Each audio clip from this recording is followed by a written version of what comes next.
right, y'all. We are getting towards the end of the book of Revelation. We got a few more chapters, but today is chapter 19. So, what does Revelation chapter 19 mean?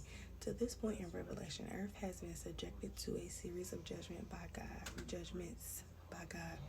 These were first described as seal judgments, Revelations 5, chapter 5 through 8. Then the trumpet judgments, Revelations 8 through 11. And the final bowl judgment, Revelation 12 through 16. The last two chapters gave a poetic description of the fall of Babylon, both as corrupt religious system and as the political empire of the Antichrist. Revelation 17 and 18. Here John witnesses prayers from heaven, which precedes a great celebration followed by the triumphant return of Jesus Christ to earth.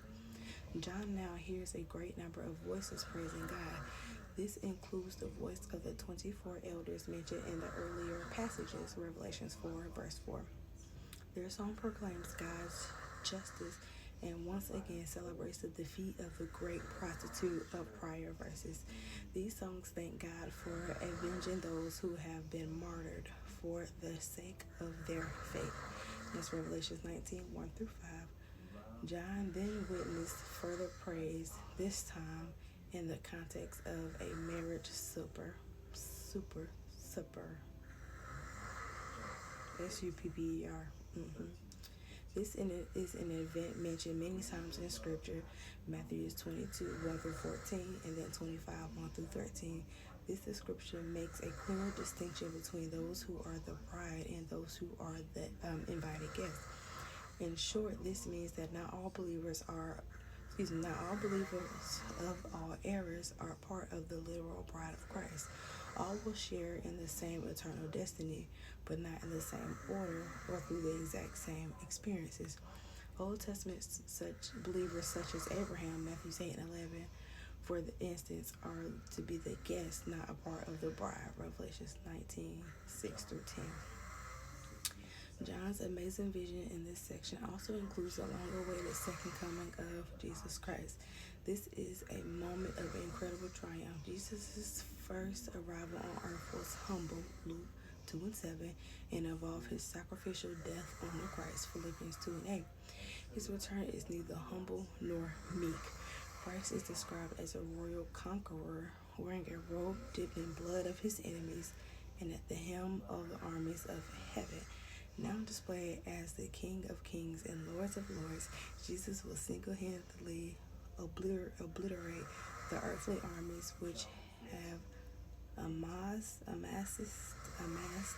against him. Isaiah 63 and 3. This result in the damnation of the Antichrist and false prophet, who become the first two beings cast into the eternal lake of fire. Revelations 19, 11 through 21. These events mark the end of the tribulation and the beginning of the millennial kingdom, a 1,000-year reign of Christ on earth.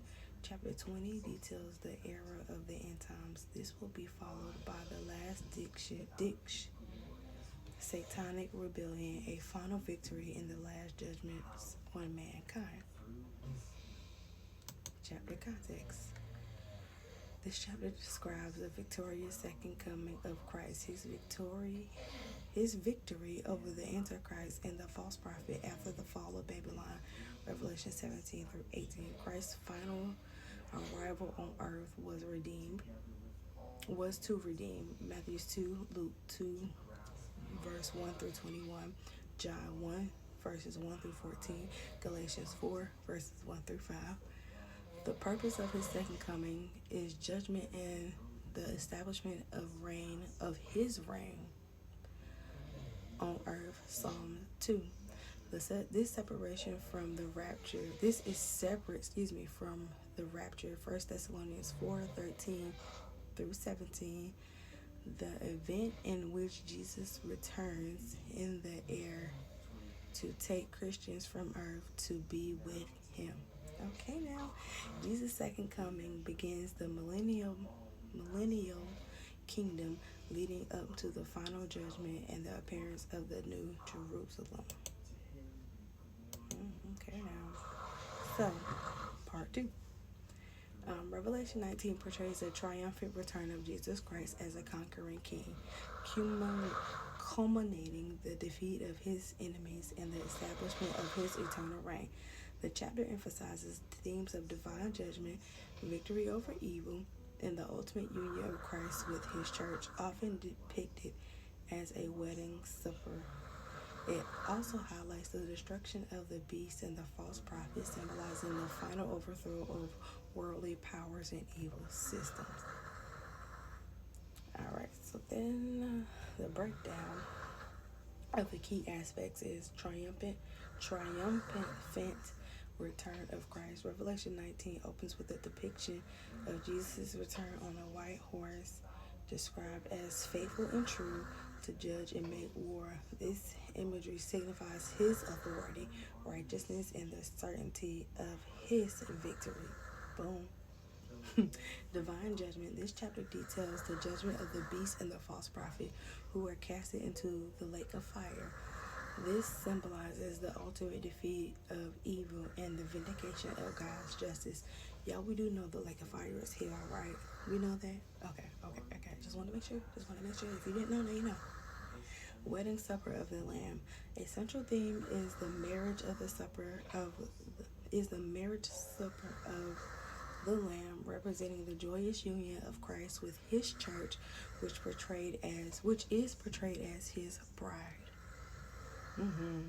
Victory over enemies. The chapter concludes with the defeat of the beast's army and complete destruction of those who oppose Christ.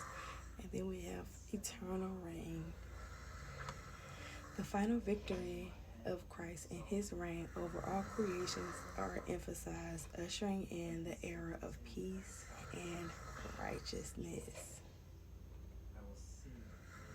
I like that.